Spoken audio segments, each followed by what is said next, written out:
Hello there. This is Anthony, and you are watching Book Talk, a place where we welcome authors to come and talk about their books.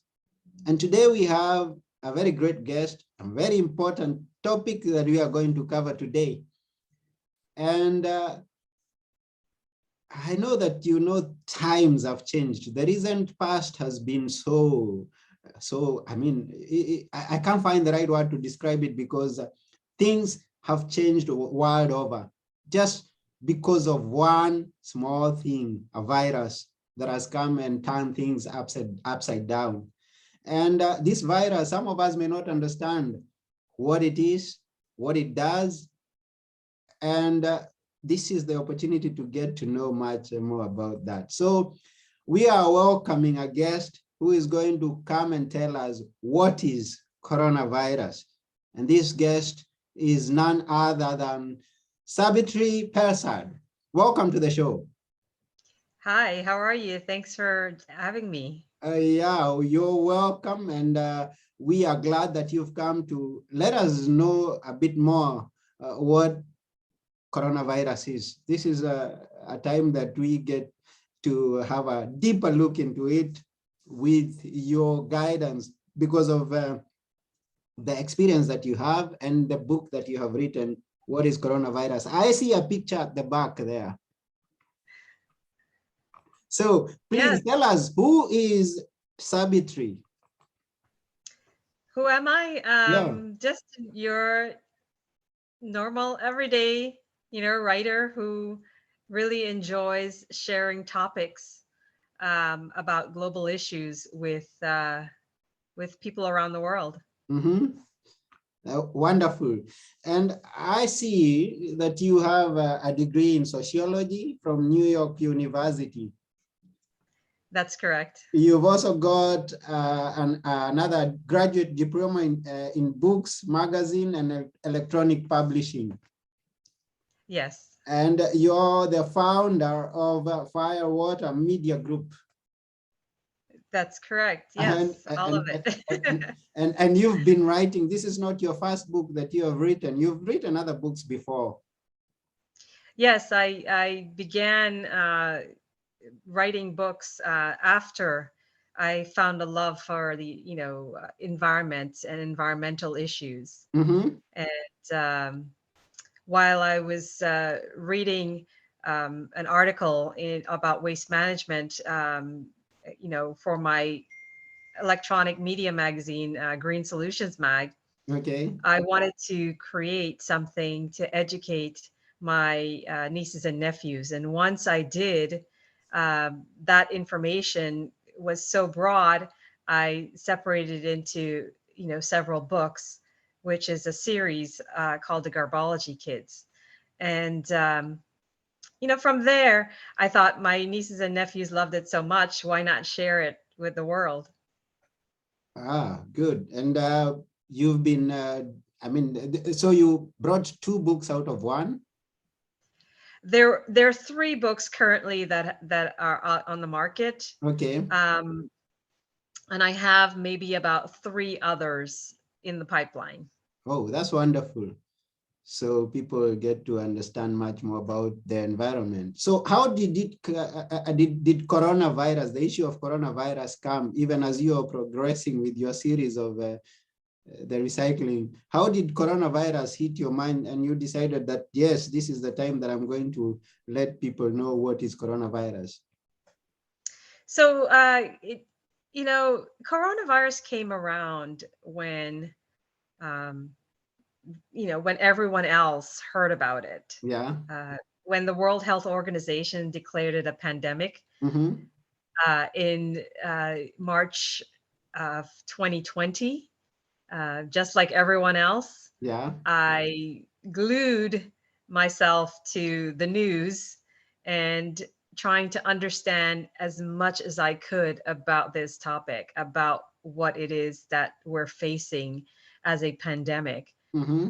And to my, surprise, we all knew what was happening, but we did not know what was causing it, or um, any details about what it would do to us. Yeah. And so it even to scientists, scientists were still in the dark. They had no knowledge about this virus because it was a novel coronavirus.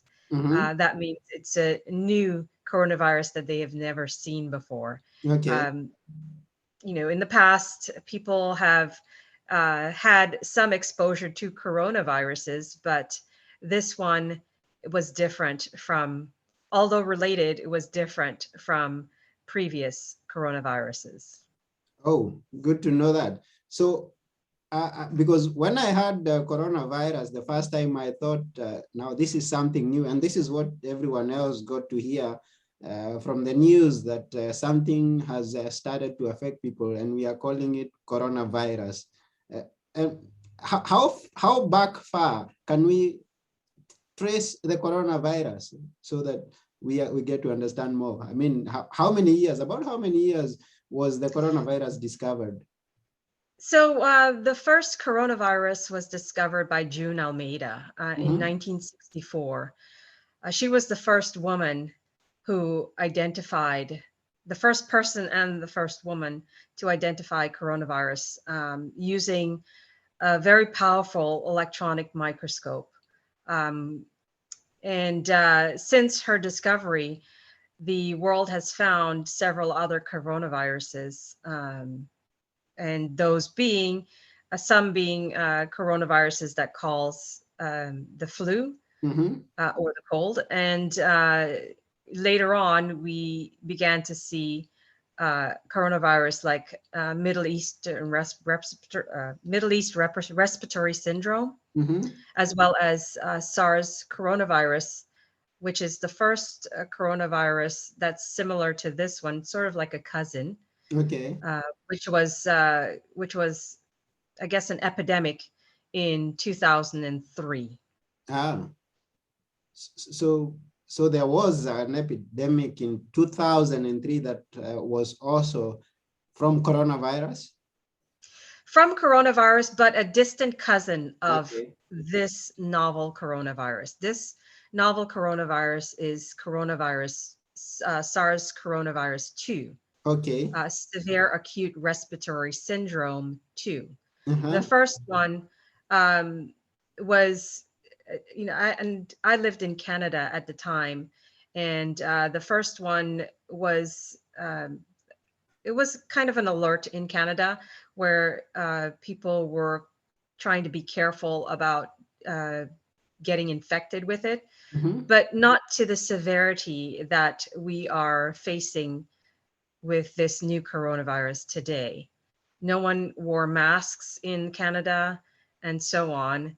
Public health measures were um, not as severe because this new coronavirus has more transmissibility and is more severe in the in the infection. Okay. And some of us could be having a big challenge in differentiating all these terms that we are getting to see. Like you talk of coronavirus, and then we get to hear of COVID-19, and somewhere in the middle you talk of SARS. Uh, so can you try to help us understand, differentiate these terms when I'm hearing, and maybe also another term up there. So can you help us please to understand so that we may be clear on what is what? Absolutely. And this is some of the confusion that I also see out there in the public. Mm-hmm. And I'm glad you asked this question because I think it's very important for your audience to understand the differences between the terminology that's being used. And Mm-hmm. kind part of the reason why I wanted to put this book out.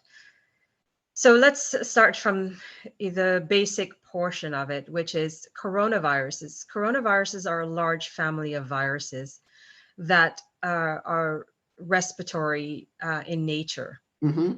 So they infect the respiratory system of their hosts.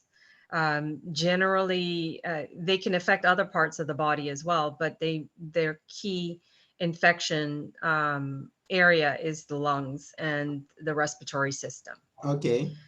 So there are more than 50 coronaviruses so far that we know about. Mm-hmm. Uh, Now, then we move the SARS coronavirus, the SARS coronavirus 2, Middle East respiratory syndrome, and the other coronaviruses that causes colds. They are all part of this larger coronavirus family. Okay.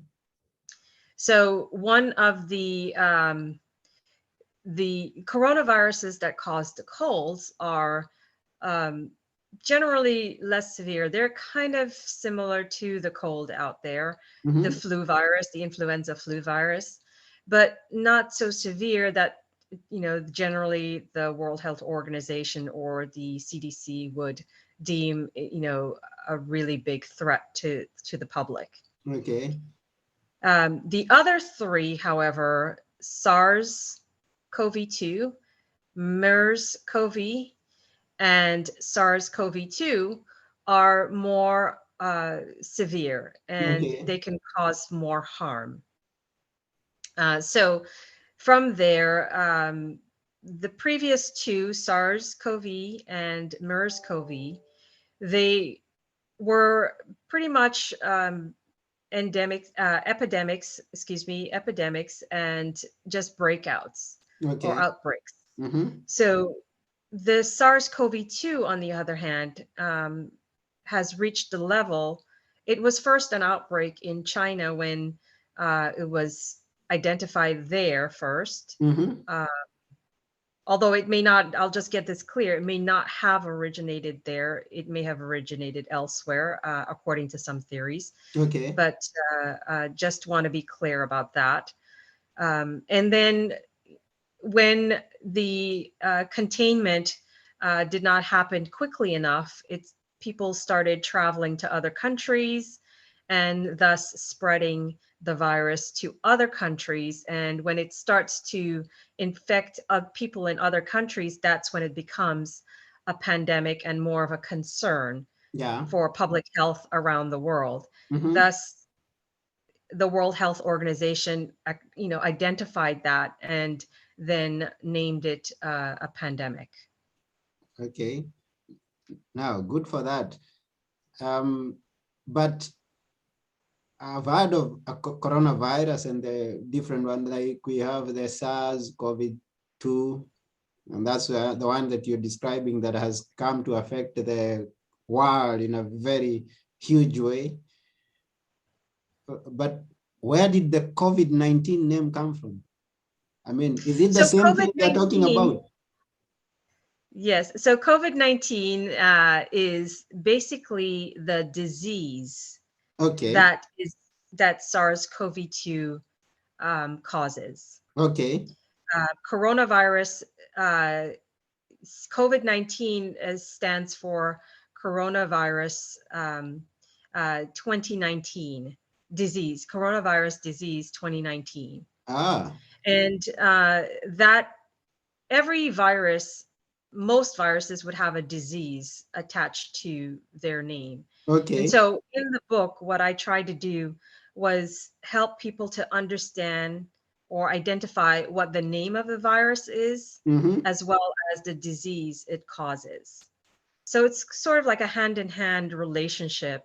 Once you get infected with the SARS-CoV-2, Mm-hmm. which is the virus itself, then the virus then travels to your respiratory system, and once it travels to your respiratory system, it starts to infect the cells in your body, in your respiratory system.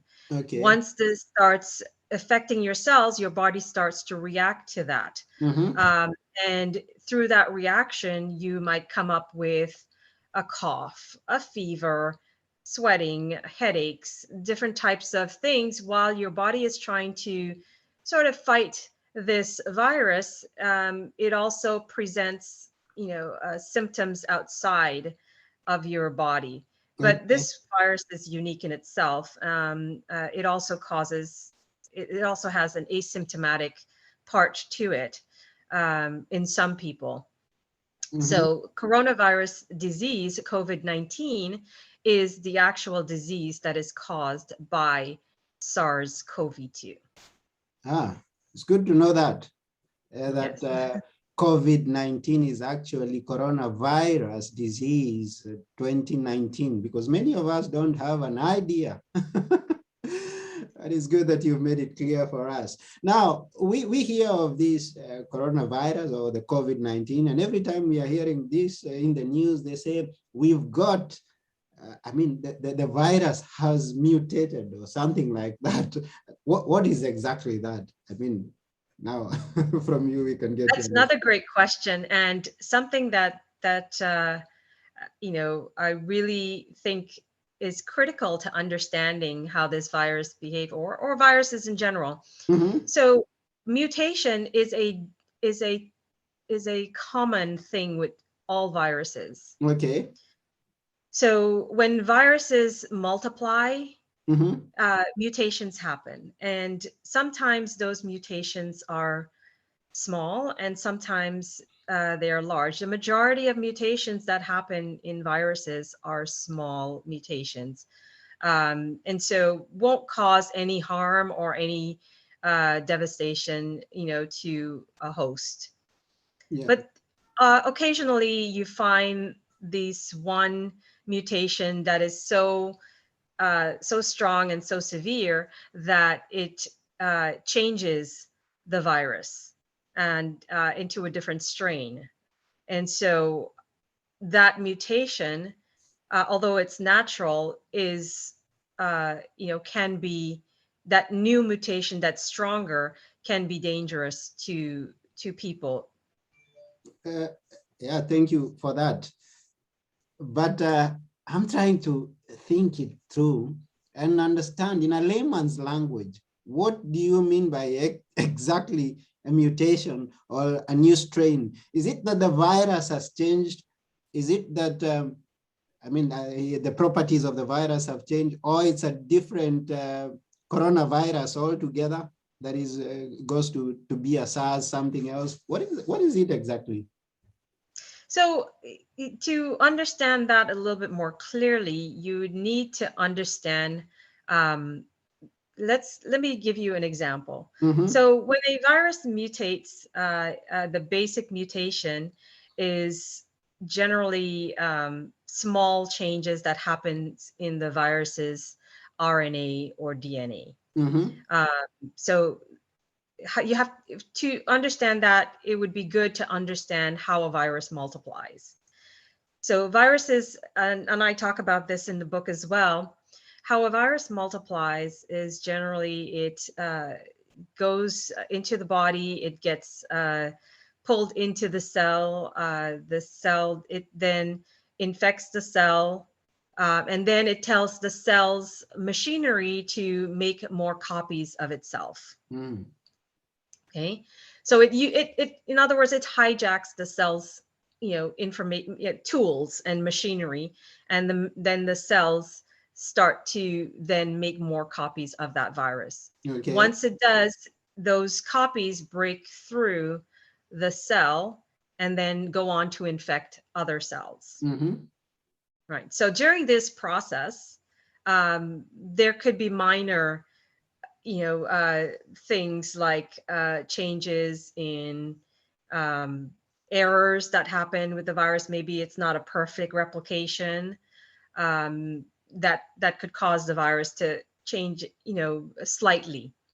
Okay. Then there are some other types of mutations where it gets a little bit more complex, and those mutations are basically when, let's just say, for example, let's talk about a chicken and a human. Mm-hmm. So sometimes those mutation happens when the virus jumps into an animal, which is called an intermediate host, Okay. and that animal may get infected by another virus. Mm-hmm. And inside that chicken, those two viruses come together and form a new virus. That's a jump Wow. from one to the next. And then that mutation within that chicken then jumps from the chicken to a human host. Mm. Is So that that's called zoonosis. was- And it's through zoonosis that most pandemics occur. okay? And did that actually happen with the SARS COVID-2? Well, it's a good question, and a question that scientists out there are still trying to understand. There are several theories out there on what caused or how SARS-CoV-2 came about. Mm-hmm. You have your basic theory from it deriving from directly from a bat, which where they found most coronaviruses in the past. Then you have other theories where it's jumped from a bat to an intermediate host, such as a pangolin, or as in the case of SARS, the previous SARS, pangolin, or MERS, a camel. Mm-hmm. Um, and then you have the more recent theory of it being created in a lab, which is a very controversial theory, as we know and have heard on the news. Okay. The majority of these theories are still being investigated, and so those are some things that scientists are looking at to try to understand where this virus came from. Now, just to put it in perspective, it takes a very long time to understand. I think with the previous coronavirus, it took them more than 10 years to really understand where SARS-CoV came from, and how it actually infected humans. But in some cases, it may take a very long time. In other cases, we may not know at all. Okay. So it's very challenging for scientists, and it's a very daunting task. Oh, we understand that now. We just hope that it all goes well. And on the issue of a jump or things of that nature, have we had it, as we are speaking now, have we had it in other animals or types of living things that are here outside? Are you referring to SARS-CoV-2?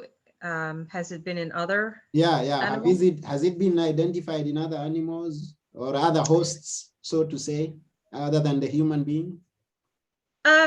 There's only right now they suspect the closest thing they've come, which is not exact match. There's a close signature, is from a bat. That one we There's also bad, yeah. suspicion. There's also suspicion and or identification, or at least theories again that it might have come from an animal in a wild animal that's sort of like a pangolin, but they call it you know it's kind of really like an animal that's scaly and so on. There's a picture in the book of it, Mm-hmm. um, but it's really right now they have, other than those two examples, I haven't read any new research that has been able to identify another type of animal. Although I would say that recently, and as when coronavirus began in 2020, SARS-CoV-2, we have heard news stories about this virus infecting cats and other types of animals like mink Mm-hmm. and deer. So right now it's really still a mystery, honestly. Mm. Yeah, we'll find out as we move along. And but it's so far so good. Is we've got an idea of what coronavirus is, its names, the disease, why we have now COVID-19, and somewhere along the line you mentioned about a picture being in the book, and as we can see from the background of your, I mean from your background, it has some images, I mean, some drawings, illustrations, and I want to guess that we have as many inside because of many. That's right. It's the book Yeah, is fully illustrated, okay. and I did that purposely because I know people are hearing about this topic day in and day out for long periods of time. Yeah. It's now been more than a year and a half since we are really dealing with this virus, Mm-hmm. and I'm sure many people are fatigued just listening. So part of the key here for me to help, or at least try to help others understand this virus, I really focused on marrying that text and that knowledge and understanding with visuals and illustrations. So it really is as simple, or at least as simple as I could get it, um, a great depiction of, and a very easy to understand step by step process in order for the layperson to understand the virus. Oh, and that's very good of you. And speaking of lay person, is not only someone that may not be, I mean, the older generation, but also reaching to the young adults who love images. And so I think that is going to be very helpful once they get to get the book and see the images and understand of more what the disease is about.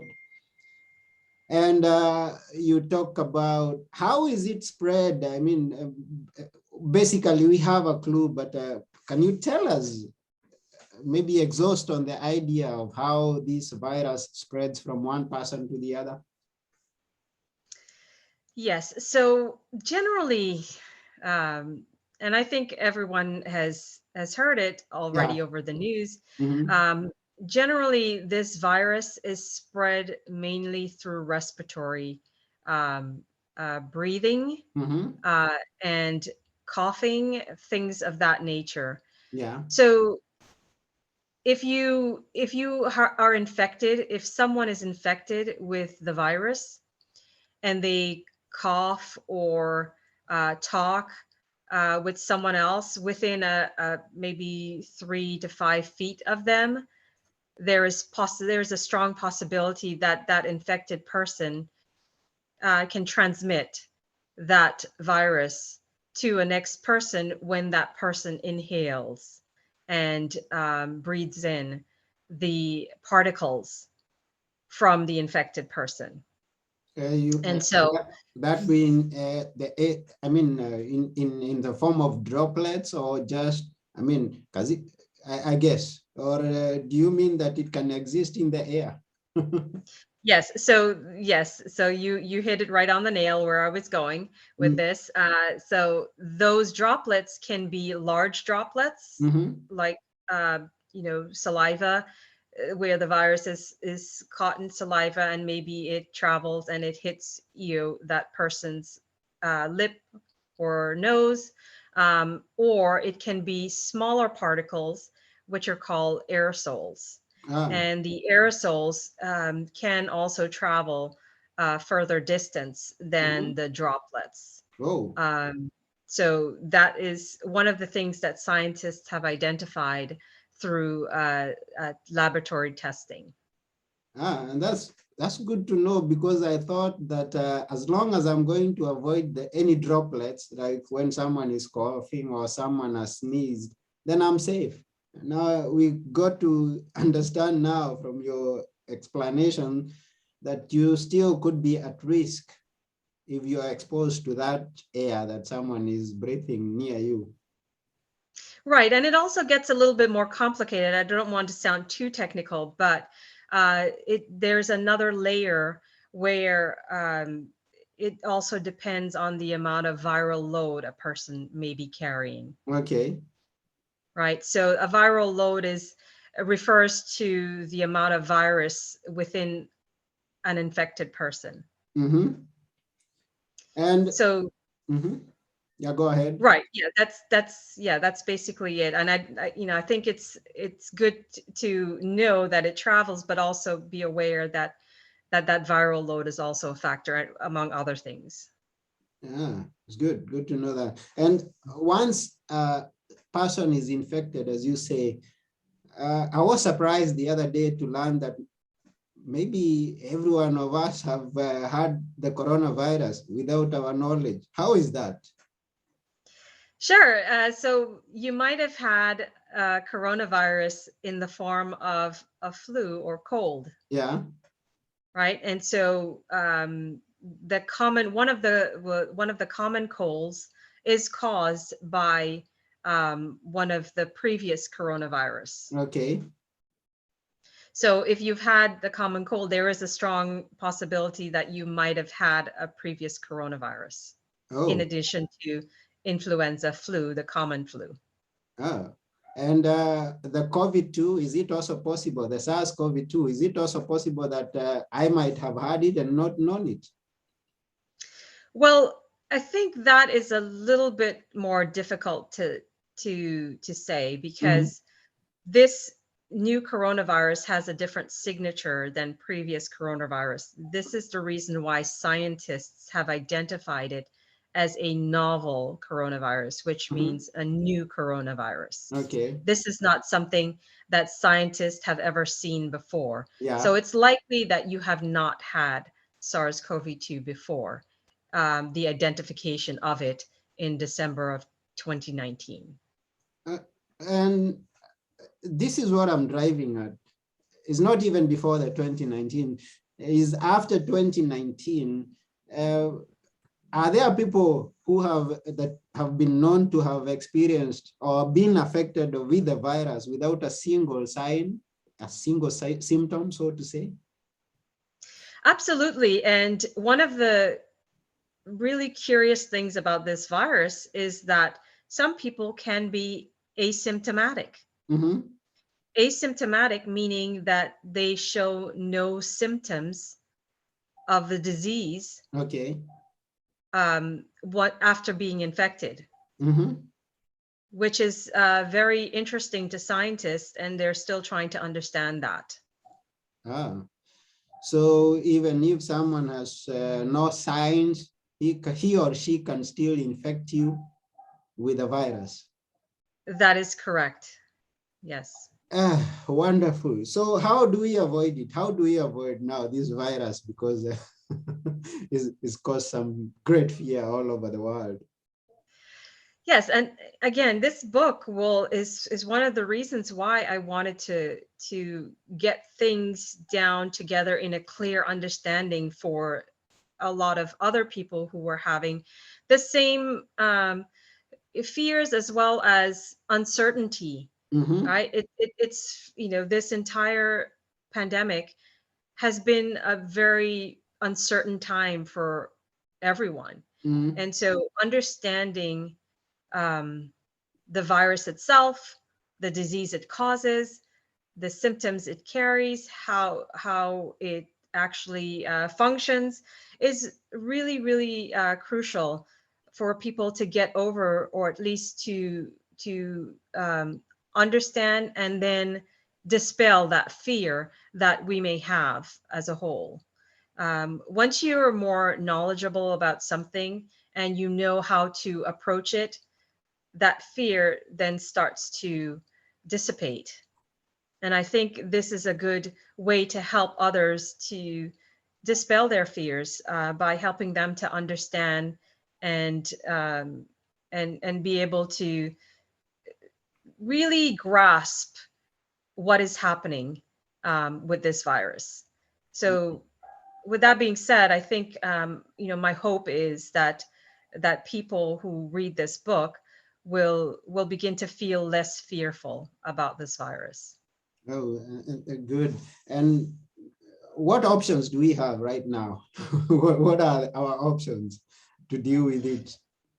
Yes. So first thing I would recommend is to definitely practice good hand washing hygiene, Mm-hmm. making sure that you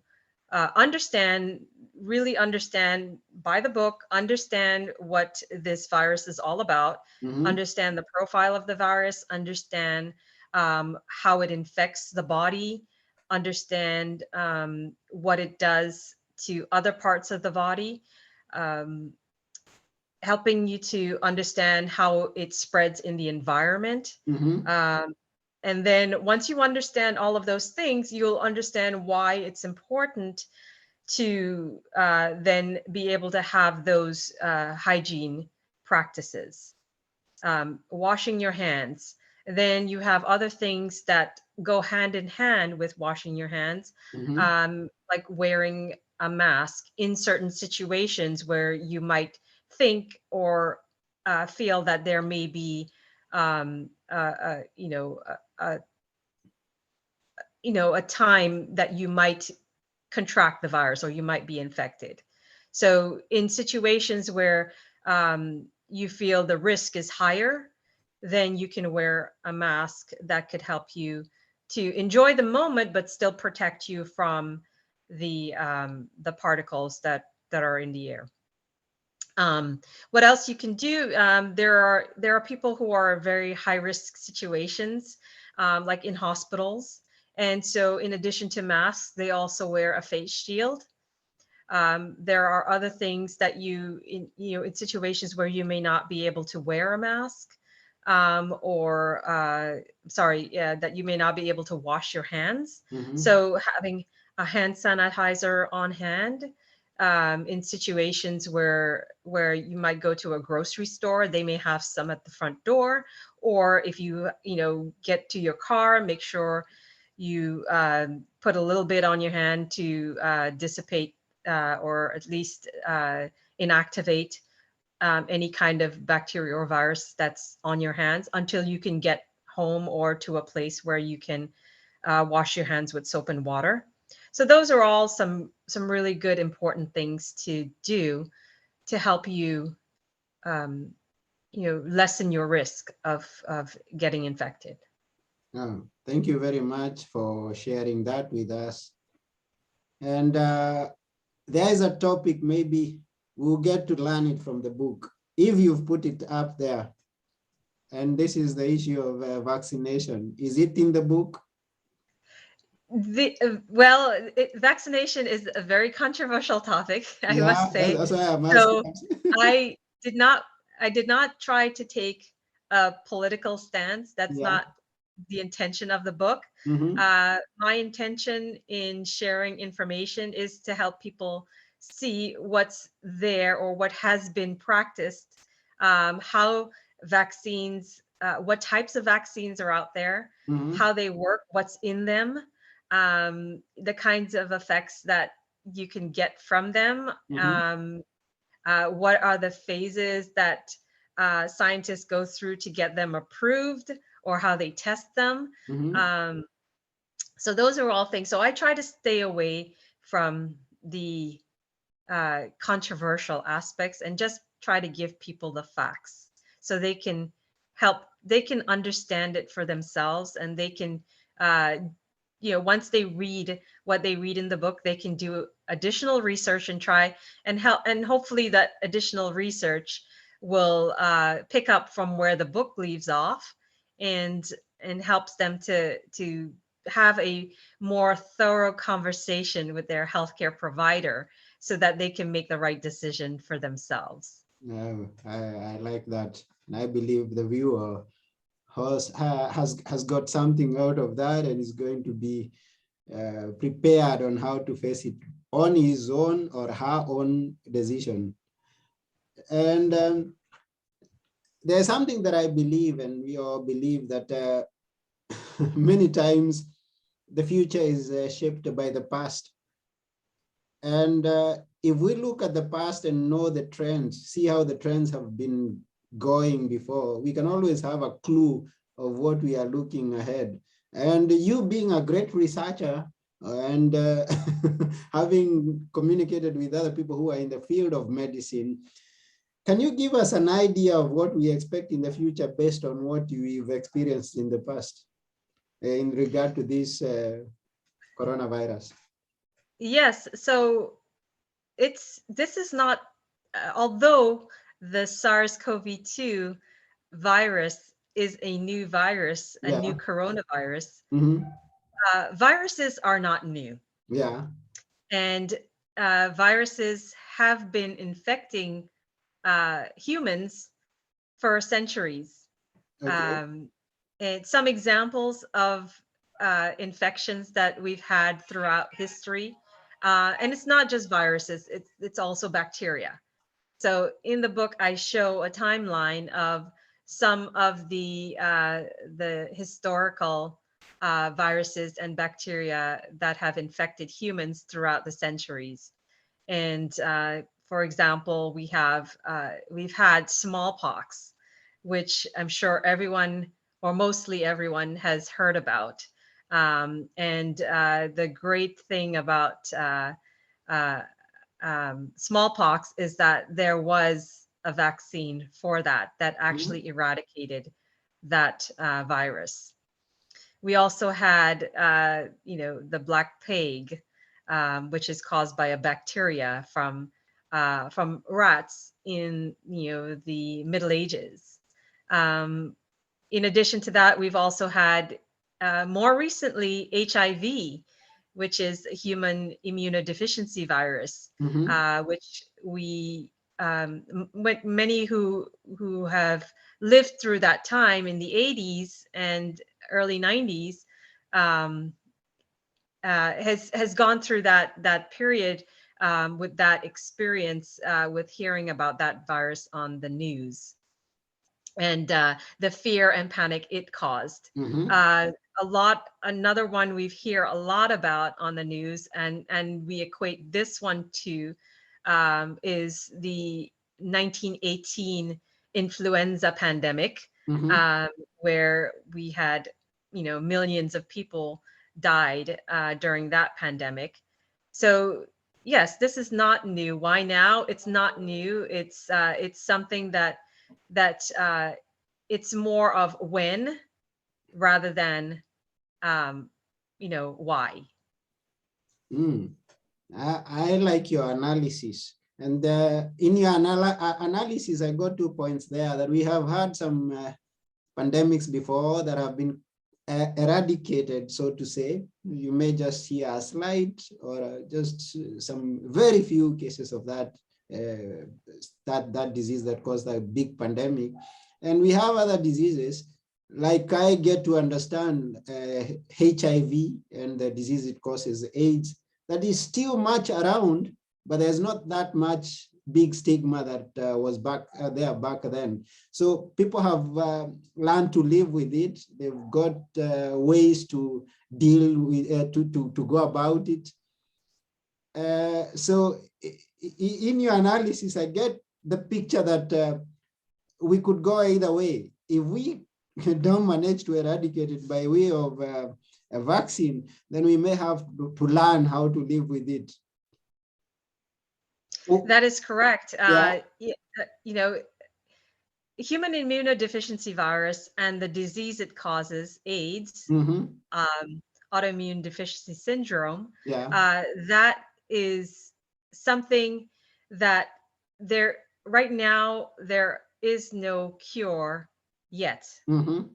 But researchers are still working, Yeah. and but they've developed medications to help ease someone's suffering and pain, and help prolong their life. Mm-hmm. Uh, with this virus, we are seeing that in real time as we live through it. Mm-hmm.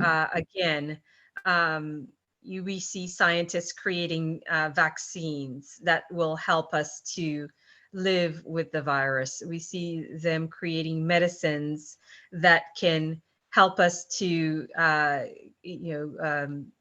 thwart severe illnesses. So right now it's something that we're trying to get a hold of, and I think what's important to know is that with HIV it became an endemic. it Yeah. went from a it went from a pandemic to an endemic, and we are learning to live with that virus still there are a number of people around the world that are still getting infected with the virus, but we have learned to live with it. Scientists believe that this is something that we are headed for with SARS-CoV-2, the coronavirus.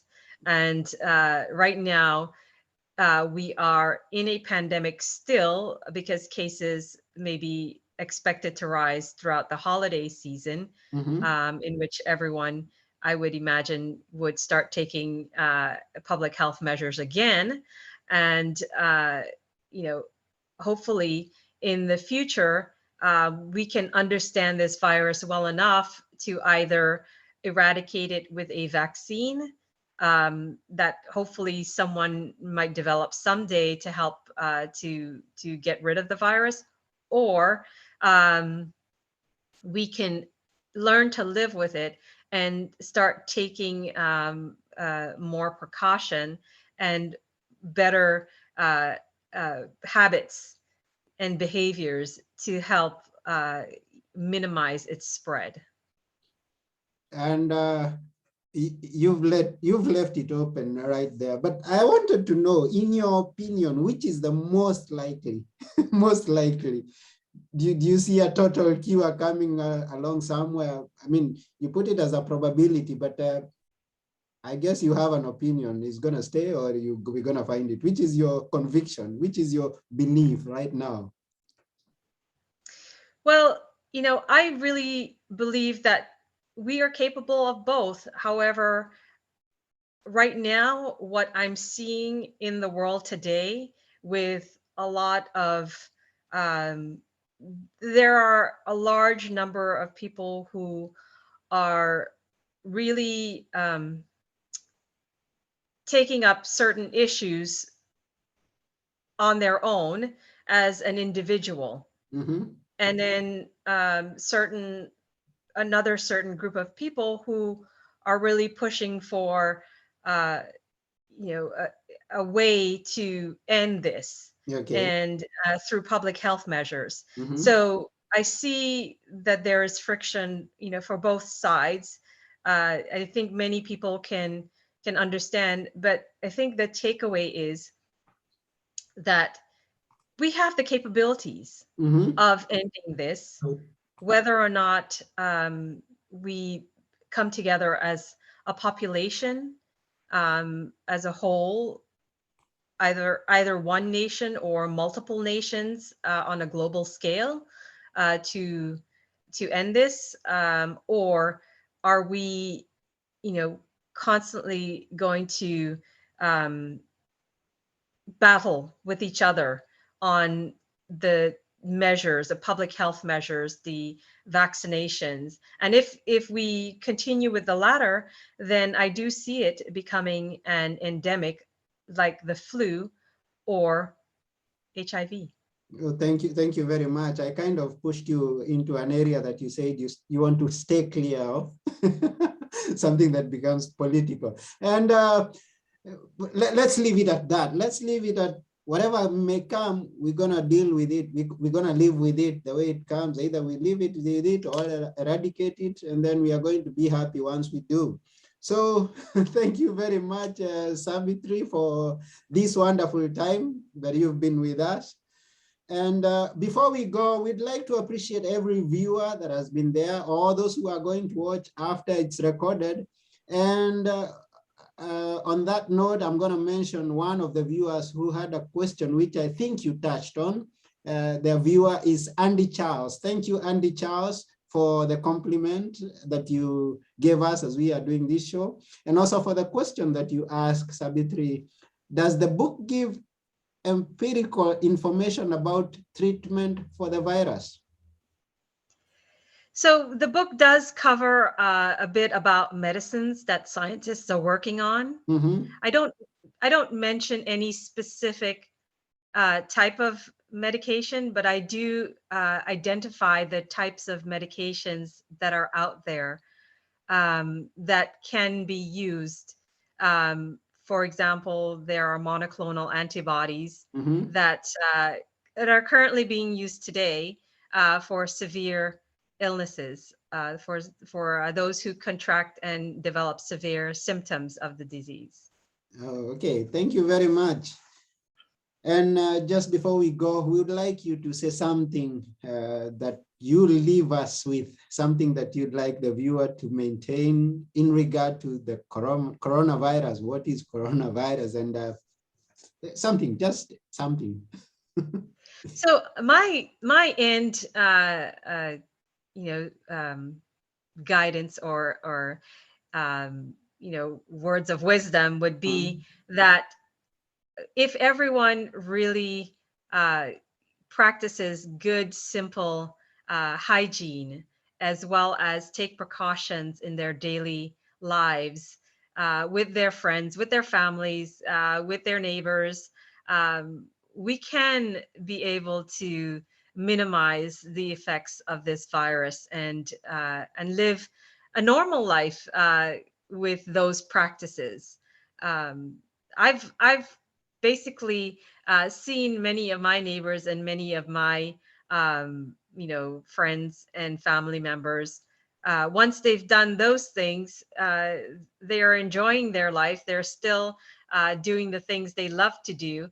And I think if everyone can make some minor changes in their behaviors on a daily basis in their life to accommodate this virus, then and to do the things that will help prevent the spread of the virus, then I think that will be the best thing for their families, their friends, and their children, because I think we all want to go out there and enjoy life and do the things that we've always done. And I think having these simple changes will help us to do that. Thank you very much, Sabbithry. Once again, we really thank you for sharing all this information with us and putting out a book up there that we can get to learn more about coronavirus. And where can we get the book? Yes, so this book, What is Coronavirus, can be purchased anywhere books are sold. You can get it from Amazon, Barnes and Nobles. You can also get it through Walmart, Target, any of those places. So anywhere books are sold. So there we go, the book, What is Coronavirus by Sabbithry Persad. And we want to thank you, all the viewers, once again.